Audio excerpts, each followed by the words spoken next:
चलिए देखो, चलो हम सब क्या पढ़ रहे थे? वैद्युत रसायन, इलेक्ट्रो केमिस्ट्री। हम लोगों ने कल क्या पढ़ा? फैराडे का नियम। उससे हम लोग कुछ सवाल लगाएंगे, ठीक? पहला सवाल कहते हुए चलो, सिल्वर नाइट्रेट के विलयन में 2.0 एम्पियर की धारा कई मिनट तक? 15 मिनट तक प्रवाहित की जाती है। हमने क्या बोला था? फैराडे का प्रथम नियम क्या है? प्रवाहित होने वाली आवेश की मात्रा मुक्त हुए पदार्थ के द्रव्यमान क्यों जी अनुक्रमानुपाती होता है। आवेश की मात्रा बढ़ाओगे तो कैथोड पर या एनोड पर क्या मात्रा, वहां पर क्या जी ज्यादा जमा, बोले नहीं बोल रहा है। कैथोड पर जमा, जमा मतलब क्या? संचित, एकत्रित चांदी का द्रव्यमान ज्ञात कीजिए। इतना धारा प्रवाहित करें, कैथोड पर कितना चांदी जमा होगा। ठीक, ये विलयन है, किसका विलयन है? सिल्वर नाइट्रेट का। तो सिल्वर नाइट्रेट का निकलेगा, चांदी निकलेगा। और चांदी जमा होगा कहां जाकर जमा होगा जी? कैथोड पर जमा होगा। चांदी का द्रव्यमान दिया गया कितना? 108। पहले जो जो दिया गया उसको लिख लिया करो। बताओ, धारा का मान बताओ, धारा कितना दिया है का मान? कई एम्पियर? 2 एम्पियर।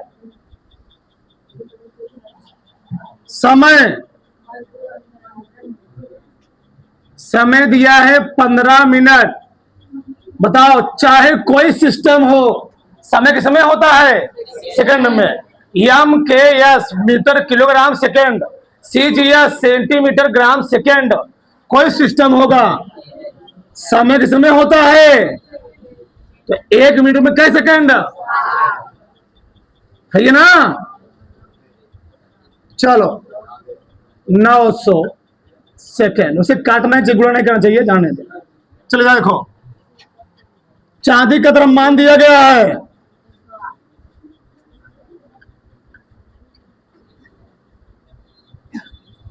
यम का मान कितना जी? 108।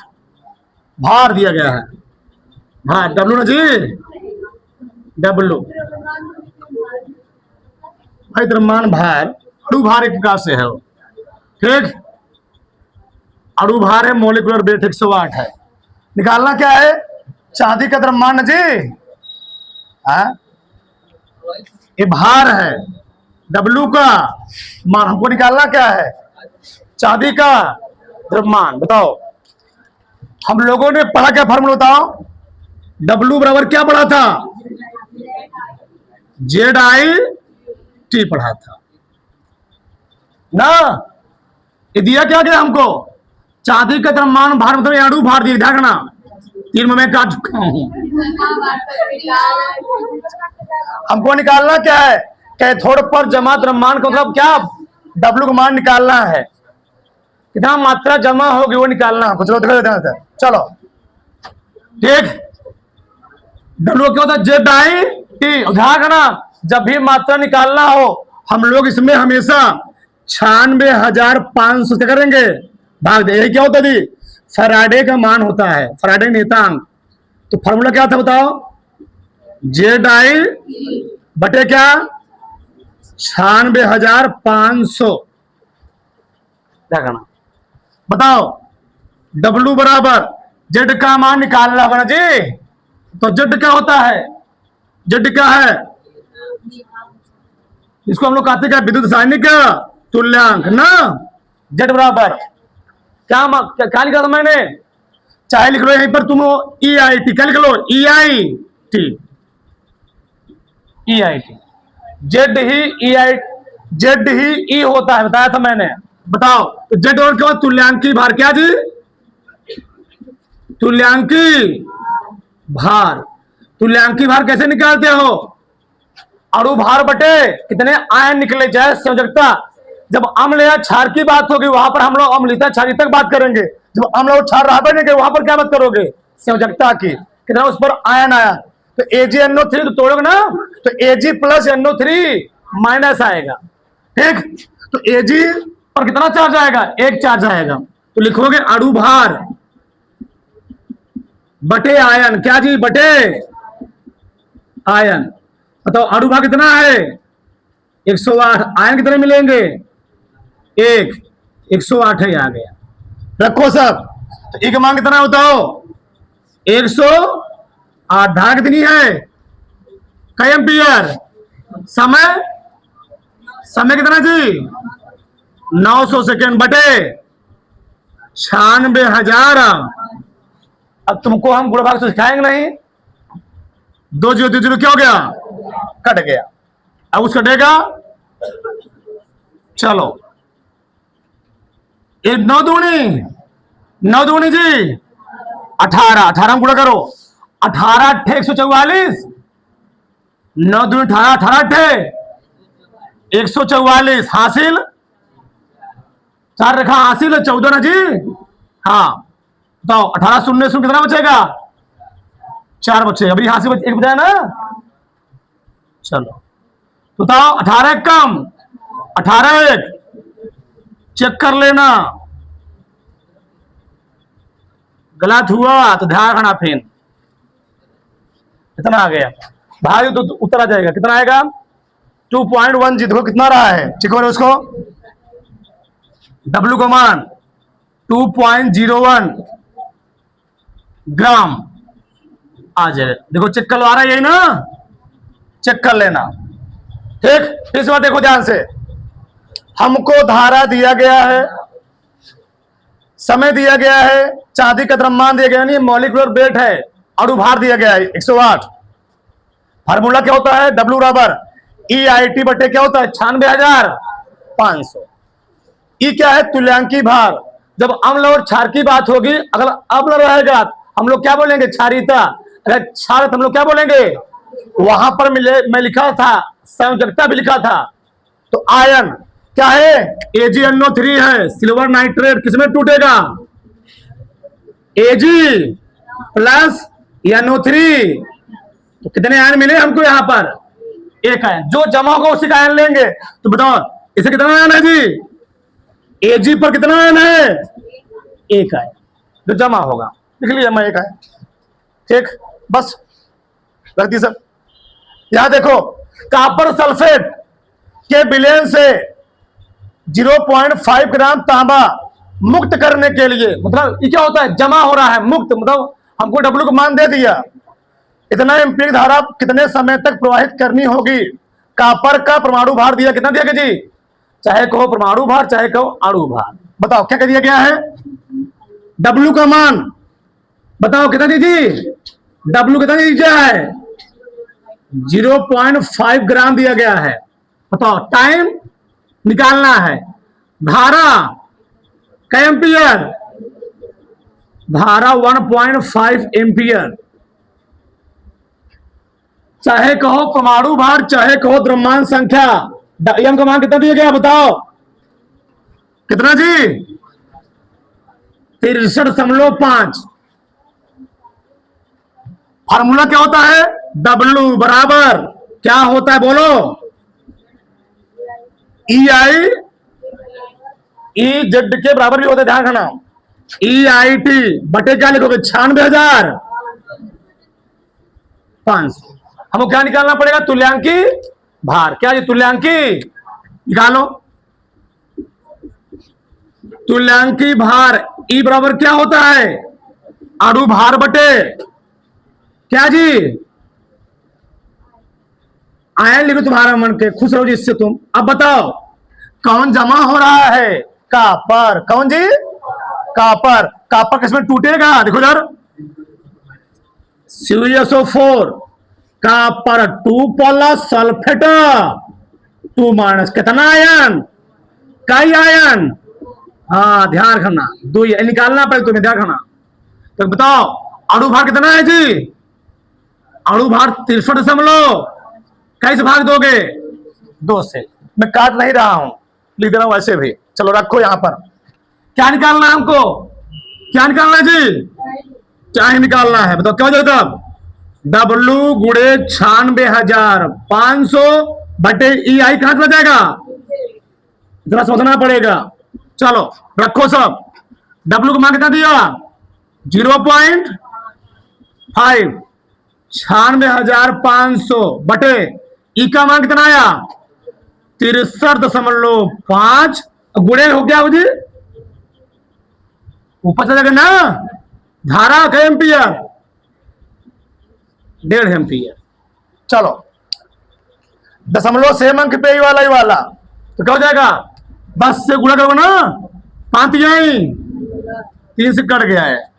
चलो अब थोड़ा गुणा करना होगा तुम्हें, गुणा करो इसको, 2 शून्य 2 शून्य शून्य, 2 पंचे 10 की शून्य हासिल 1, 2 छंग 12 1 हासिल 1, 2 18 1 19 बटे 3 पचे 15 की हासिल 1, 3 तिहाई 9 1 हासिल 1, 3 18 1 19। कई अंक लगाओगे 1 अंक ना जी, सही है ना। दशमलव हटाओगे अब, ठीक है, मान निकलेगा। ऊपर नीचे 10 से गुणा करोगे, भाग जितना कितना रहा इसमें 3 4 0 हो जाएगा, बट्टे क्या हो जाएगा 1905 हो गया। ठीक है, मान कितना आया चेक करो, कितना है जी, दे भाग भाग तो फटाक से,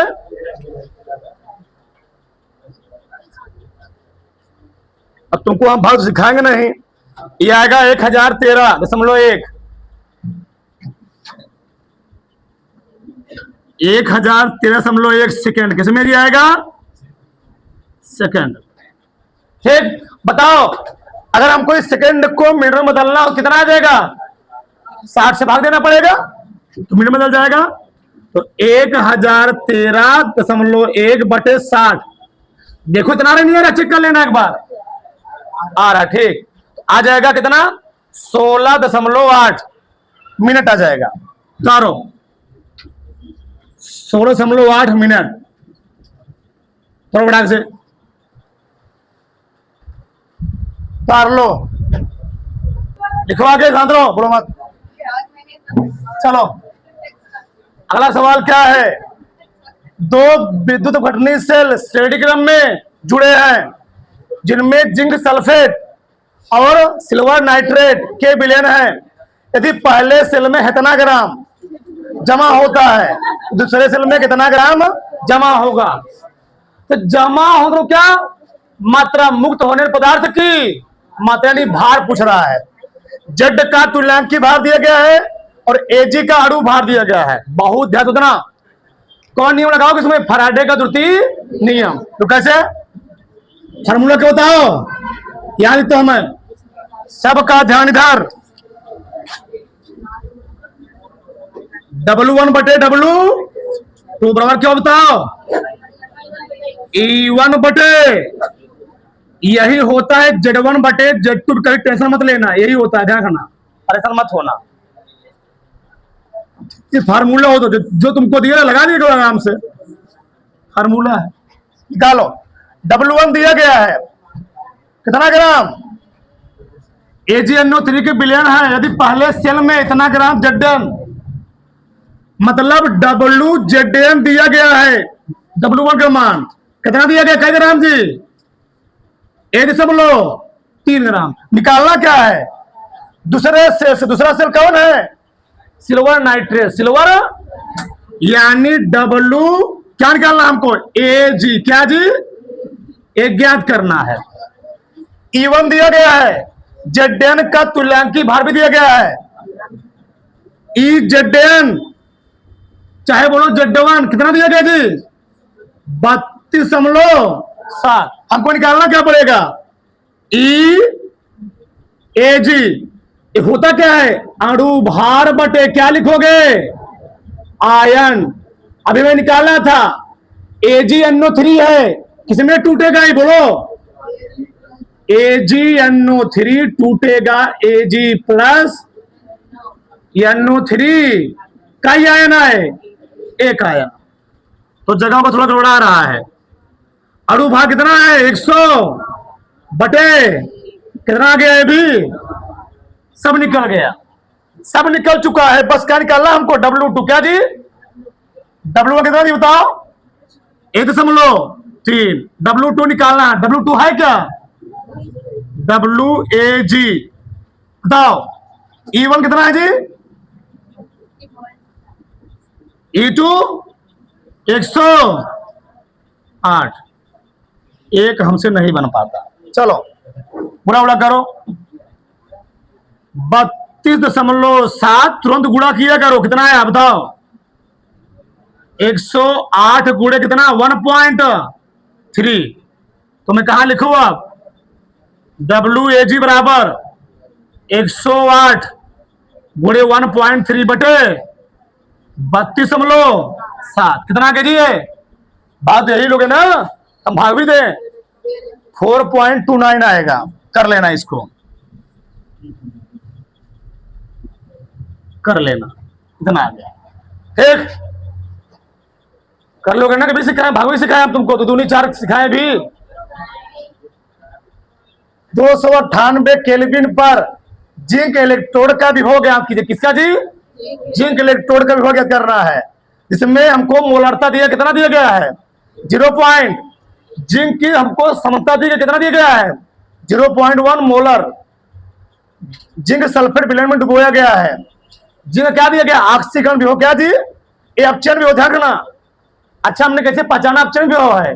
पहले 2 सब कितना हुआ है? 0 अपचयन विभव है। बताओ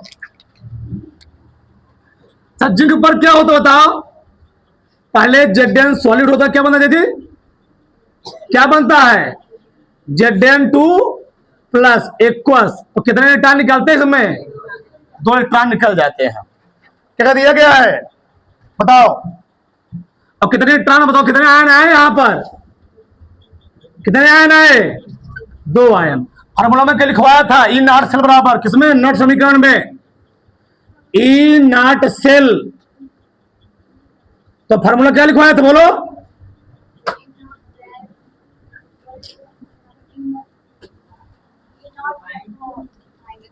ई नॉट कैथोड। बताओ आगे।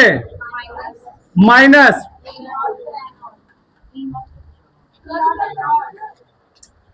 कल का जो मैं समीकरण लिखवाया था, नॉट समीकरण, ई बराबर ई नॉट, वही बात हुआ। ई बराबर माइनस क्या था? 0.0591, 0.059 बटा का फिर लाग 1 बटे यम एन प्लस ना, यही लिखवाया। चलो अभी लिखना मत, लिखना मत। हमको निकालना क्या है? इलेक्ट्रोड विभव। क्या क्या क्या जी? इलेक्ट्रोड विभव। बताओ एन क्या है? आयनों की संख्या। कितने आयन है जी? एन है आयनों की संख्या। कितने आयन है? 2 आयन है। रखो सब। ई नॉट का मान दिया, कितना दिया गया है? सही है ना? कैथोड हमको दिया गया है, ये मिस्टेक में सही है। चलो रखो, माइनस 0.76 माइनस 0.059 बटे कितने आयन है? 2 लाग 1 बटे कितना सांता है?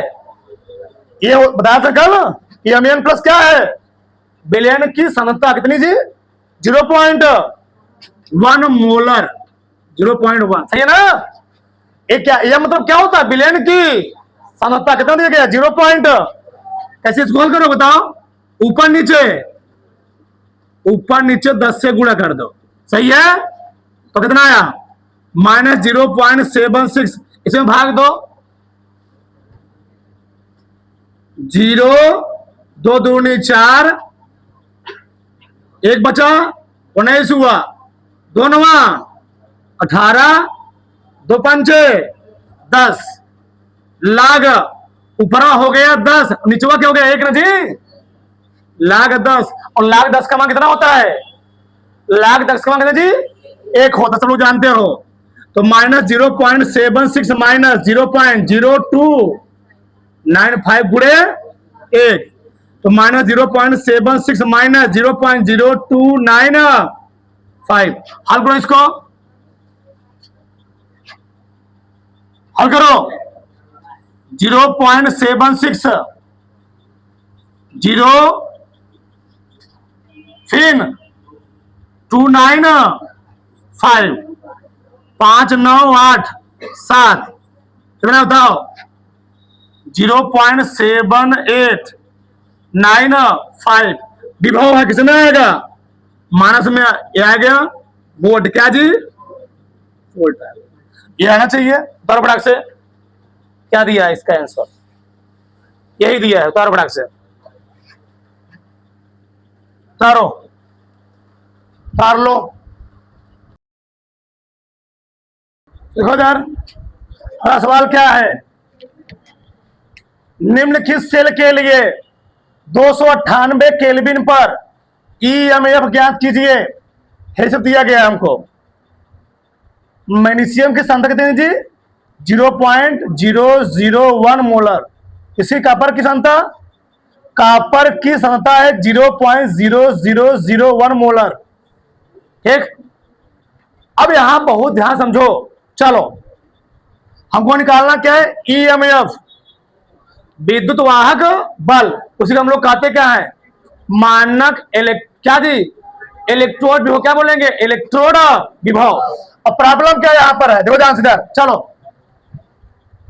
हमको यहां पर मैग्नीशियम कभी विभव दिया गया है और किसका जी कॉपर कभी विभव दिया गया है हम लोग पहले क्या निकालेंगे पूरा क्या निकालेंगे मानक इलेक्ट्रोड विभव निकालेंगे पहले मतलब पूरा निकालेंगे बताओ फॉर्मूला क्या होता है उसका ई नाट सेल बराबर ई नाट क्या जी कैथोड क्या ई नाट कैथोड माइनस क्या होता है ई नाट हमने हमेशा बताया है इस टाइप कोई भी सवाल दे प्लस वाला तुम्हें कहां रखना है आगे प्लस यही बताता है कि वो क्या है कैथोड वाला क्या जी कैथोड वाला और माइनस क्या होता है एनोड वाला मैं बताया था विद्युत रासायनिक सेल में जो कॉपर का मान मिला हुआ था कितना मिला हुआ था 0.34 वोल्ट प्लस में आया था और जो जिंक का मान कितना मिला हुआ था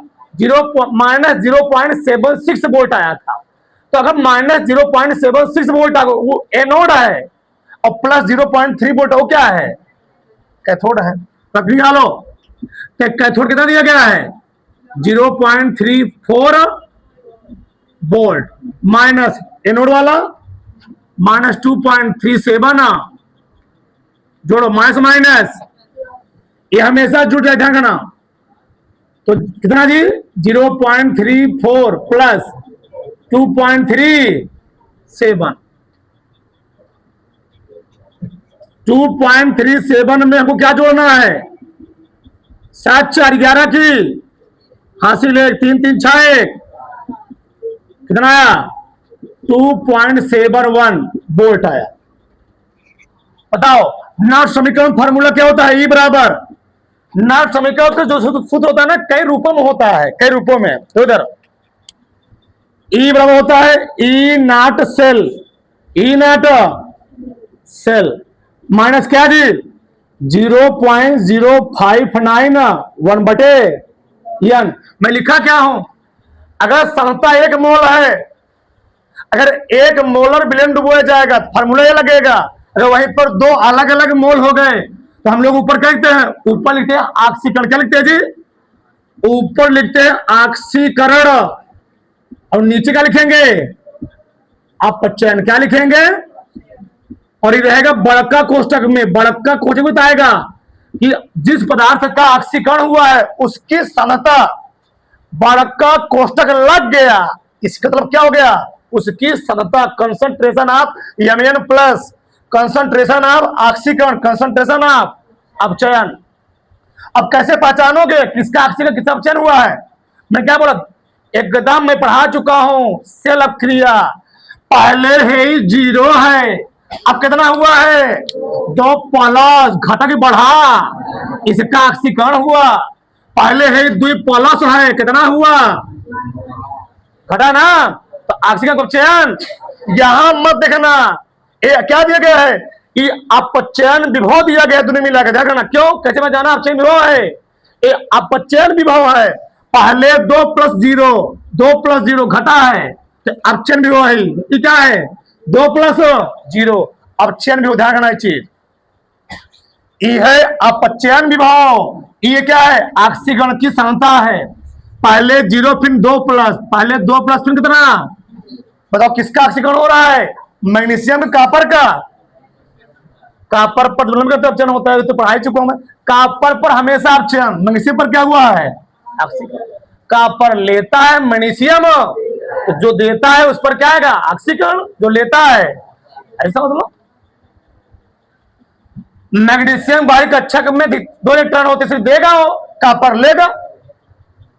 ठीक, चलो करो। तो E बराबर E0 सेल माइनस 0.0591, तुम्हें आयन दिया गया है, चाहे मैग्नीशियम देखो चाहे कॉपर देखो, कितना आयन है जी, 2 ही आयन है। ठीक, अब कैसे लिखोगे, यहां पर ऊपर क्या लिखेंगे मैग्नीशियम 2+, नीचे क्या लिखेंगे कॉपर 2+। बताओ तो मैग्नीशियम आयन की सांद्रता हमको दी गई है, लिखो यहां पर, लंबा सवाल है। E बराबर E0 दिया गया, लिखा लो, कितना दिया गया जी, 2.71 माइनस ए भाग दो 0, 0, 2 दूनी 4, 2 9 18, 2 पंचे, लाग तुम्हें भूल ही गया, लाग लाग लाग। बताओ मैग्नीशियम आयन की सांद्रता में कितनी दी गई है 0.00, ये बताओ 0.001 को हम क्या एक यहां लिखा, यहां 0, यहां 0, यहां पर नहीं समझे, यहां पर 1, यहां पर 1 0, 2 0, 3 0, मतलब क्या दी, सही है। कितना आएगा, इससे गुणा किए 1 हो गया, ये चला गया, चला गया -3 हो गया। अगर यहां -3 ध्यान कितना आएगा, 1 0 बढ़ा जी, -4 आ जाएगा। इतना समझदार हो गए ही। बताओ कितना आ गया जी, 10 घाते -3, यहां कितना आया 10 घाते -4। चलो रखो, अब काटो पीटो। बताओ -3 -4 2.71 -0.0295, -3 में से -4 घटाओ कितना आएगा 10 आएगा, यानी आ गया लाग 10, और लाग 10 का मान कितना 1, तो 2.71 -0.0295 बोले कितना जी 1 आ गया। जगह होगा थोड़ा कम ही पड़ रहा है। तो E बराबर कितना बताओ 2.71 माइनस 0.029, घटाओ इसको 2.71 में घटाना क्या हमको 0.029 घटाओ 5 आएगा, ठीक जी 0 आएगा, 10 हुआ 8 आएगा, 6 आएगा, 1 आएगा, ये आना चाहिए 1.6805 तो आएगा ना, ठीक उतारो, ये आना चाहिए, उतारो फटाक से, तो फटाक से